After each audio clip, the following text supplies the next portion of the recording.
Okay, this is section 7.3 in your textbook, page 352. We're talking about the tangent ratio. First of all, who has heard of SOHCAHTOA? Have you guys heard of that expression? Okay, you're going to learn a lot about this. Okay, you're going to use it in grade 11. SOHCAHTOA. Okay, they use it as a rhyme to try and remember, to help you guys remember the different ratios, okay, and what they're expressed as. All right, the one we're going to be focusing on today is TOA. This is 7.3. All right, and then later in this class, if we get there, we're going to look at sine and cosine. Okay, but what this stands for, TOA, is actually tan opposite and adjacent. Okay, I'm going to explain a little bit more about what those mean, but that's what it stands for. All right, so let's first talk about what a slope angle is. Okay, it's an angle opposite the rise and adjacent to the run. So before we use the word adjacent, does anybody know what adjacent means? Has anyone heard that word? It's a math word. You might have heard it before in English, though, as well. Tiago. Next to or beside? Yeah, good. Very good. Exactly. Next to or beside. Okay, so you're adjacent to somebody. You're basically standing right next to them. Does it mean on their right side or on their left side specifically? No. No, it doesn't, right? It just means next to. Okay, so that's adjacent. That's important. You need to know what that means. All right. Next, tangent of an angle. So actually, sorry, let's look at the example of a slope angle. So it says an angle that's opposite the rise. So if this is the rise, when we say opposite, you want to look straight across. That's what we mean by saying opposite. Okay, so the slope angle is opposite the rise and next to or adjacent to the run. Okay, so that's the slope angle.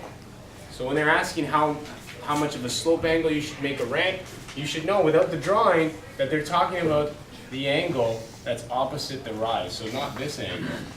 All right, you should know it's the angle from the ground. Okay, that's the slope angle. Tangent of an angle. So it's the ratio of the side opposite an angle to the side adjacent to the angle. So it's kind of, I guess, a kind of a strange definition, but what we're looking at is what is the value of the opposite side over the adjacent side. That's the tan ratio. So it's this side length over another side length. Okay, so it's going to be a number, right? It's going to be a decimal number, typically. It's not always a whole number. Usually it's a decimal number. Okay, and you get it by dividing the opposite side, or the adjacent sides from the opposite sides. So opposite over adjacent. Okay, and that's where this comes from. That's what this is. That's what TOA stands for. It stands for tan is equal to opposite over adjacent. Okay, so that's the first of the three that we're going to learn. So tan is opposite over adjacent. Yeah. How will you know which is the opposite and adjacent? Okay, you look at what theta is. Okay, have you guys seen, sorry, before I even get into this, what this is, this symbol, what it looks like? It's a Greek symbol. Who recognizes this? Who's seen this before? Hands up. Just a couple people. Okay, so what theta is, this is the Greek letter T, right? Theta. And then you'll see it when you get to university, probably more. If you go to any frat houses or stuff like that, you'll see these Greek letters. Theta, it's just another variable, okay? So it's the same thing as what we see most often is x, okay? So these are kind of the same thing, right? They are an unknown variable, right? Or number, right? The reason we use theta is that typically in math, it's only used for angles. Okay, that's why we use theta. So it's used for angles. Used for unknown angles. When I say that, and then what I'm going to show you later, and you'll see on test, is that sometimes we'll use x as well. Okay? So it doesn't matter, they're interchangeably. Just like you see x, y, a, b, sometimes theta is just another variable that you would use, okay? And typically they use it for angles. right? So that's what theta is. So see here you have tan c. So instead of putting the theta symbol there, they're just using c as the angle. Okay, so they're referring to that angle. All right, so we know the ratio of the opposite side over the adjacent side is equal to tan of that particular angle. All right, so if we look at these two triangles, first and foremost, can I tell if they're similar? How can I tell if they're similar? Why is that maybe important? All right. They have the same angles? Okay, good. They definitely have this angle is the same. Okay. Do I know for sure that these angles are the same? No. No? Okay, but if I do something like this, okay, do I know now that they're the same? Yeah. Okay, and I tried to draw them the same because they are the same. I'm trying to show that triangle ABC is similar to triangle DEF. Okay, so that's a given, let's say, in the question. All right, we know we have two similar triangles. What we're looking at now is the tan ratio, the ratio of the opposite side over the adjacent side. So we know that tan C, so we look at this angle first, is the opposite side, which is AB, over the adjacent side, BC. Okay, so tan C is this side over this side. If we now look at tan F, so the same angle, but we're just going to call it F because in this triangle it's F. And we know the opposite side, DE, which is here, is equal to, over the adjacent side, EF. We know tan C is equal to AB over BC, and tan F is equal to DE over EF. Any questions about that so far? So now we know by similar triangles, we know by definition that the ratio of our sides are the same. You guys remember this from 7.2? We know that the ratio of this side over this side is the same as this side over this side. So that's what we're doing here. So AB over DE is equal to BC over EF. All right, that's all we've done there. And now I take this equation and I'm going to rearrange it. I'm going to move things around. Okay, not changing the equality, but I'm going to divide both sides by BC. So BC cancels over here, it comes over here. And then I multiply by DE. So DE cancels up here, and it comes up here. So I'm kind of switching these around, like cross multiplying, or half cross multiplying, right? These cross. Okay, that's kind of simple math. You guys have seen that before. The equality doesn't change. But I end up with this. AB over BC is equal to DE over EF. Okay, and what that tells me then, if tan F is DE over EF and tan C is AB over BC, and they're the same, then I know tan C is equal to tan F. All right? Any questions there? So that's kind of the proof that for all similar triangles, if you have the same angle, your tan ratio is also the same. Okay? Mr. Lona, can you please come to student services? Mr. Lona, please come to student services. So what that tells us then, what this tells us then, is for any specific angle, whether it's 30 degrees, whether it's 45 degrees, or 65 degrees, you're going to have a very specific tan ratio. Okay? Because it doesn't matter the size of the triangle. If I'm a little triangle like this, and I have a 30-degree angle, my tan ratio is going to be the same as a massive triangle with that same 30-degree angle. Does that make sense, guys? Yes. Yeah. Can you use the slope, like the slope angle as, not slope angle, the slope as adjacent? The slope as adjacent, what do you mean? Can you use like the side that, like DF, can you use that as an adjacent side? No. No. Good question. And you're going to see that in 7.4. We're going to talk more about this. Because you're right, adjacent means next to, so you would think adjacent to theta could be EF or it could be DF, right? Very good point. And that's where a lot of people get confused. But the only way we know that we're not referring to DF is because it's the hypotenuse. Okay? And it's going to come up right here. This is what that H stands for. This is hypotenuse. Okay, and we're going to cover that right in 7.4. But that's how we know we don't consider this one as adjacent. So even when we have a triangle upside down like this, when we say adjacent, we're talking about one number, Henry. 12. Yeah, we're talking about 12, not 13. Even though 13 is next to it, it's not because it's the hypotenuse. Okay, good question. Yeah. The hypotenuse could be the opposite. Could be the opposite? Never. No. Because you never take a tan or a sine or a cos of the 90 degrees. You're never going to be asked that. Okay, those are very specific set values and we know them. You'd never have to kind of figure out the angle. Right? Because you know the angle, it's 90. What if it was obtuse? Obtuse angle, we're looking just at acute angles right now. Okay? Any other questions? And if it was obtuse, it wouldn't be a right angle, right? Right? And so you wouldn't have a hypotenuse. Okay, so that's a very good point also. We should put that up here.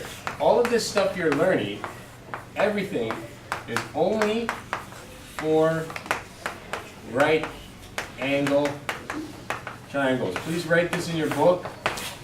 Nice and bold. Don't ever try to use SOHCAHTOA with a non-right angle triangle because there's no such thing. There's no hypotenuse, so you cannot use it, okay? This is very important. Only for right angle triangles, everything. All right? So sorry, we're not dealing with necessarily acute triangles. We're dealing with right angle triangles always. And they're all, by definition, acute, right? 90 or less. All right, so now we want to figure out, we have a triangle here. We have all the sides that are known. And we want to know an angle. So that's the beauty about trigonometry, is now we get this sort of relationship between side lengths and angles. We can start figuring out any triangle. Okay, so you can build a skateboard ramp and measure two sides and figure out exactly what angle that's on. To a very, very high level of accuracy, basically only limited to your measuring stick.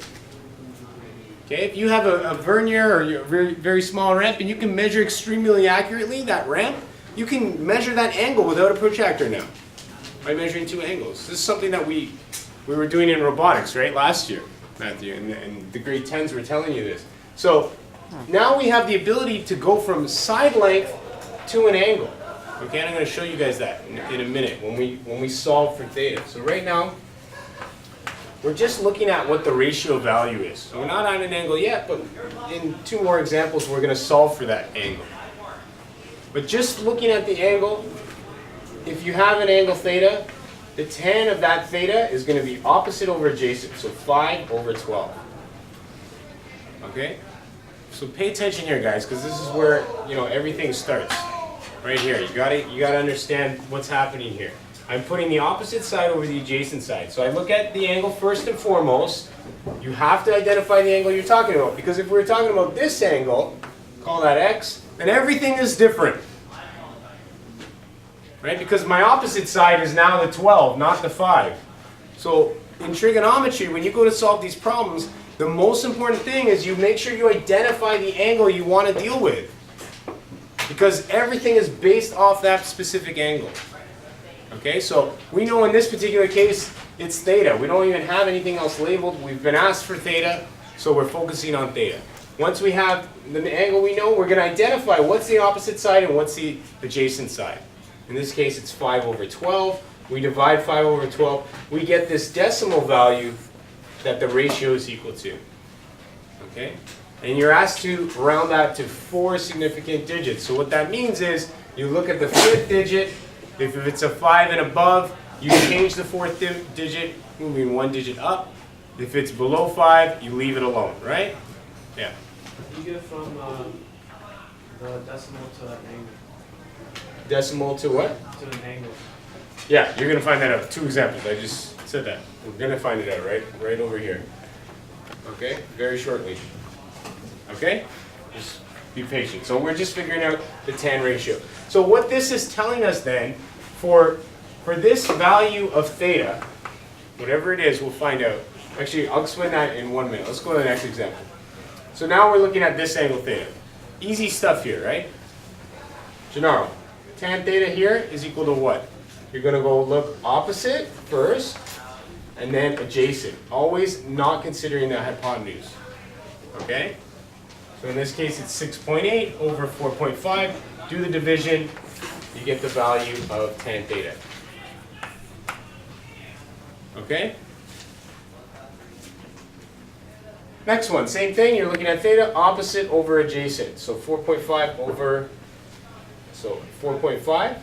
Again, this is the hypotenuse because it's opposite the right angle, so this is the adjacent side. So this one even tricked me a second. I went to go to 8.2 because it looked next to the theta. But because it's a hypotenuse, you do not consider it, you consider the 6.8. Okay? So then you get the value of that. All right, next. We got to get used to using our calculators to figure out these angles. So I want everyone to bring out their calculator and try tan 25. Some of you might have to press 25 first, some of you might have to press tan first. Just for the record, if you have a calculator where you cannot press tan first, you got to press 25 and then hit tan, your life's going to be a lot more difficult moving forward in math, in my opinion. I would invest in a calculator where you can press 10 and 25 and see it on a line. Okay, it's going to be a great investment for the next 2-3 years. Yeah. 0.4663.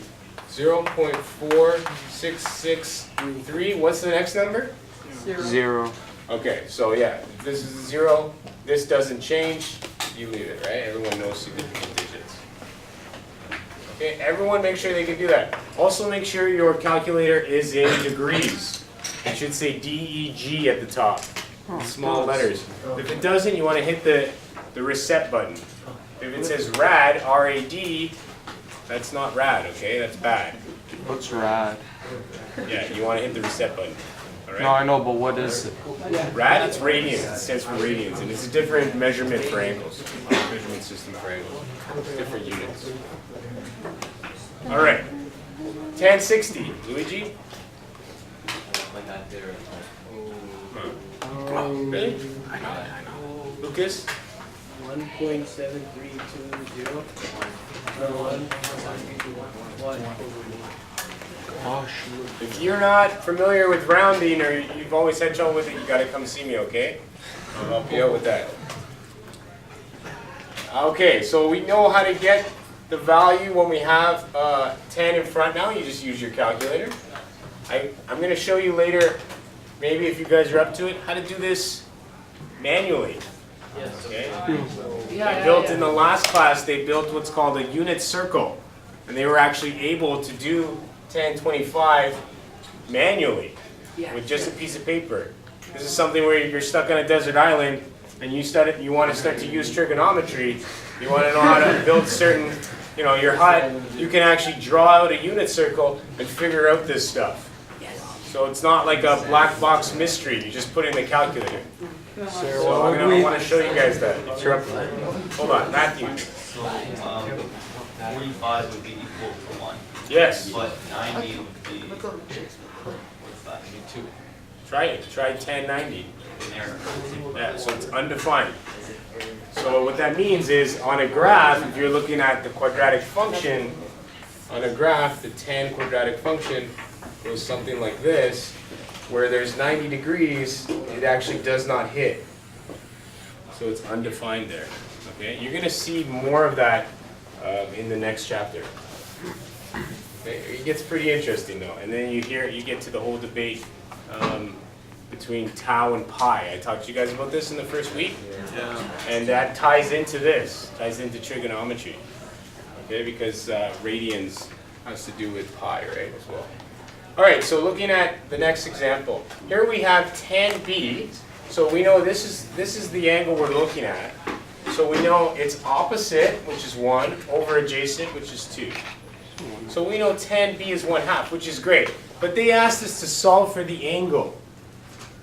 Okay, so they don't want to know what the ratio is. They want to know what b is. So in order to solve for b is,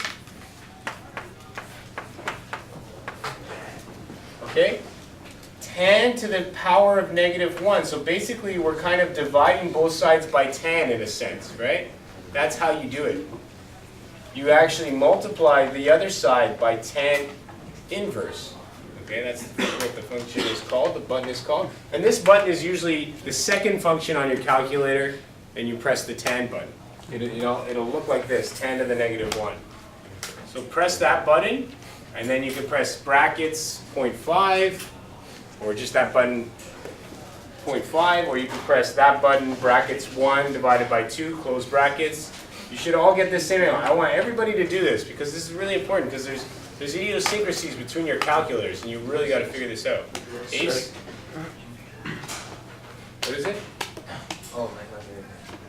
Sorry? I calculated how to do that. You cannot do that? So you don't have a scientific calculator? I do, but If you have a scientific calculator, that's what it is, by definition, right?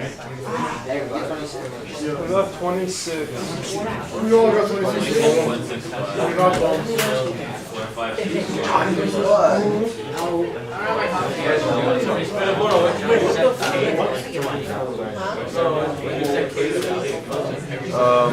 You see the hand button?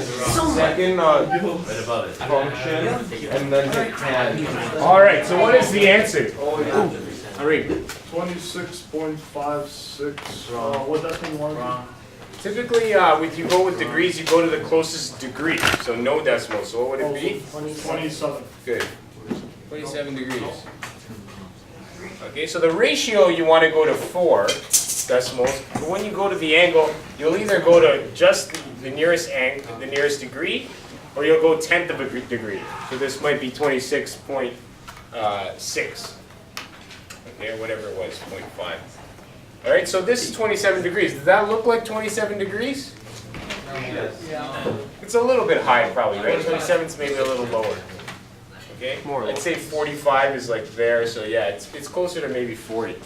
But it's kind of cool, right? You get two side lengths, and if you draw them accurately enough, you can actually draw angles now. You can draw angles just by measuring. So if you wanted to draw a 27-degree angle, you know now you have to draw a height of 1 and a base of 2. And that's it. And you join the points, and you got a 27-degree angle. Okay, kind of cool. Yeah. Why were you using tan -1? To isolate the b by itself. So I need to get this b and the tan separated. So I do tan -1 to both sides. And these cancel. And then I'm left with b is equal to that. Okay? Any other questions? Luigi? So if it's AC is 2 and CB is 4, would it still be 27 degrees? If AC is 2 and BC is 4, Yeah. would it be 27 degrees? Yes. Yes, exactly. Yeah, because the ratio is the same. That's what we were proving over there, right? So if you needed to build a bigger ramp, but you still wanted 27 degrees, you know you could just scale this up. You could make this 8 meters and this 16, and you're still going to get 27 degrees. Okay? All right, next example. This is example 4 in your textbook. There's a little bit of reading. Who wants to read this question? It's on page 360. Sample 4 or 5. It's example 4. Oh. Yeah. Go ahead, Nicholas. Oh. Find the length x in the diagram rounded to the nearest tenth of a centimeter. Okay, so now we're given an angle, and they want the side. So this is a little different. Just kind of as an aside, this is very close to 27, right? Who can tell me what this is going to be? Just based on knowing that this is 27 and this ratio, you might actually kind of already know this, right? What's it going to be? Michael? 4.6. Yeah, it's going to be about half of this, right? So Michael just did that in his head. He said, well, if I know the angle is the same, and I know that the adjacent side to the angle is double the height, then I know that this height, of course it's upside down, is going to be about half of this. Okay, let's see if he's right. So the way we do that now is we write tan, the angle, 28 degrees, is equal to the opposite side x over the adjacent side, 9.2. Okay? Now to solve for x, I hope this looks very familiar to you guys. You want to multiply both sides by 9.8, right? Or sorry, 9.2. cancel that 9.2. So you're left with x equals 9.2 tan 28. And your calculator should be able to handle this directly. You do 9.2 times tan 28. Everybody do it, please. 9.2 times 10, 28. Steven? 4.891. Excellent. 4.89. 7. 7, because it's a... No, 17. 1/7. Because it's a side length. Typically with side lengths you go to 1 decimal. Okay, it'll tell you, but typically it's 1 decimal, 1/10 of a centimeter, 1/10 of a meter. Okay? So Michael guesstimated 4.6. Why was he wrong? Well, because the angle wasn't quite 27, it was 28.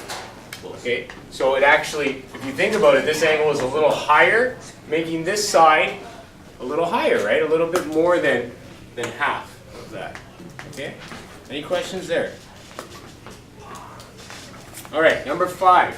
This now you can start to see the usefulness of this ratio. Josh, can you read on number 5, 360?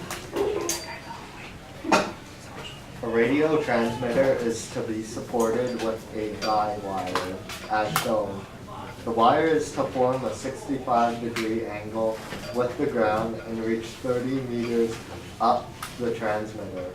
The wire can be ordered in whole number lengths of meters. How much wire should be ordered? Okay, so they even give you a triangle in this question, so I've drawn it here. All of these trigonometry questions, guys, if they give you the triangle, half your work is done. So right away, when you see something like this, it should put a smile to your face because a lot of the stuff that's written in the actual word problem is actually just explained in the diagram. Okay? So it asks how much wire should be ordered. So what are we trying to find here? What are we trying to look for? Are we looking for an angle? Are we looking for a side? Gianluca, You have to do. what are we trying to find? What's the unknown? Like, what do we want to know? The adjacent, The adjacent? No. the bottom length. This length? Let's see. It says, how much wire should be ordered? Yeah, you need to find that first. Find the bottom and then you see. Yeah, so you're saying find this side. What's the reason you want to find this? Gianluca. You're right, we want to find this, but why? David. But you can find the hypotenuse. Right, so if we find D, then we can use the Pythagorean theorem. Pythagorean theorem to solve for the wire. Okay? That is a very cumbersome way to do it. Okay? Because what we're going to learn in the next section is that we could use a different ratio to find it right away. Okay? So it is a little bit of a confusing question in that regard because only for today, this is the only way you would find this way. By finding this side first and then using Pythagorean theorem to find this side. On any test that I give you, I will not ask you to find it this way because it's a roundabout way to do it. As you'll learn tomorrow, we'll be able to solve for this directly with the sine ratio. Okay, and the sine ratio is part of that rhyme there, SOHCAHTOA. So it stands for opposite over hypotenuse. So if you can imagine, you're going to use this side over this side with both of these values known, so you'll find it right away. Okay, but let's do it the long way for now. So we're going to say tan 65 is equal to 30 opposite over D, adjacent. Now we cross multiply these two, or we times both by D, divide both by tan 65, and what we get is D is equal to 30 over tan 65. Does everyone understand that shortcut that I did? Because you got to be kind of aware of how to manipulate equations and inequalities like this, okay? Because it's going to come in handy. You don't want to go through all these steps, right? Times D, these cross out, and then divided by tan 65, divided by tan 65, these cross out, and you're left with this. You want to just be able to look at it and say, okay, cross these, D is equal to 30 over tan 60. You guys get that? I hope. Yeah. Yeah. Because ask me, because that's a skill to be able to do that and see that. It's a skill you're gonna need. All right, so we have d is equal to 30 over 1065. So what is that? D is equal to what? Right into your calculator. 64.3. Okay, so now we have d. We're going to use the Pythagorean theorem, which is d squared plus 30 squared is equal to g, which is our guy wire. All right, so d squared is 64.3 squared plus 30 squared is equal to g squared. We take the square root of this is equal to g.